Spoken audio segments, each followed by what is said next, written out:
Поштована председателке, јас би сакала прво едно процедурално обраќање до вас и до колегите пратеници и би сакала после процедуралното да се изјасните. Значи, моето процедурално е кратко и многу јасно. Практично ќе се надоврзам на барањата кои што ги кажа колегата Антонио Милошевски.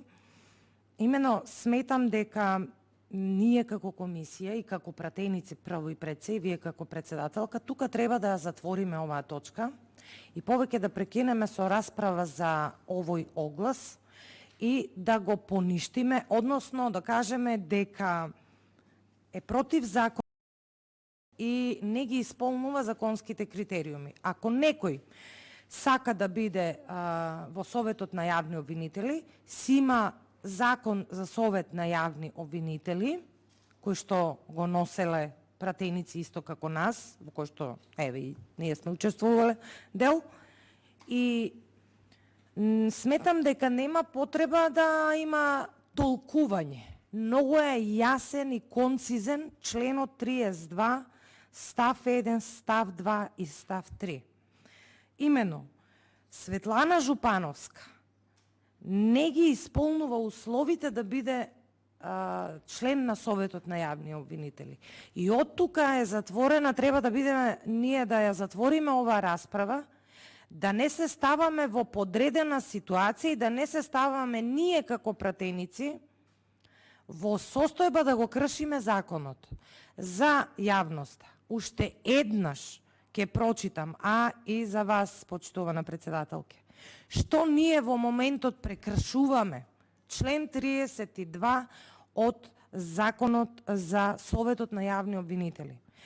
Вели, членови на Советот што ги избира собранието, тоа сме ние, пратениците на Комисијата за избори и именување. За член на Советот што го избира собранието може да биде избрано лице кој ги исполнува следниве услови. И тоа е првиот став, да е државјанин на Република Македонија, дипломиран правник со најмалку 15 години работно искуство и така натаму. Став 2, што е многу важен.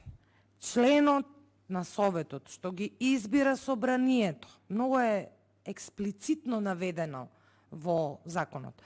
Членовите на Советот што ги избира собранието се од редот на универзитетски професори, госпоѓата тоа не е, адвокати, госпоѓата тоа не е, поранешни судии на Уставниот суд, госпоѓата тоа не е, меѓународни судии и други истакнати правници, госпоѓата тоа не е, од кој што вели, двајца се припадници на заедниците кои не се мнозинство во Република Македонија. Овој член го кршиме ние, пратениците. Најколегијално ви укажувам на ова. Овој член ние, доколку продолжиме со расправа, овој член ние самите го кршиме. И како тогаш ќе очекуваме останатите тела да се борат со криминалот и со корупцијата, ако ние самите пратеници во собранието на Република Македонија не гласаме, одлучуваме по однос на она што како законско решение сме го донеле. Ние тука треба да ја прекинеме расправата. Мој предлог е тоа. Седницата, вели, на собранието на Република Македонија, на која се избираат членовите од ставот 1 на овој член, е итна. Итноста и самите видовте колкава е. 1 година веќе поминало од овој оглас.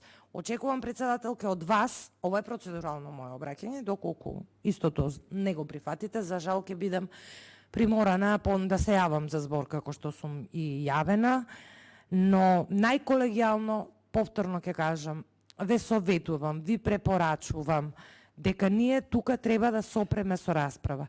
Автентично толкување, не гледам зошто би барале од Законодавно-правната комисија кога е експлицитен членот.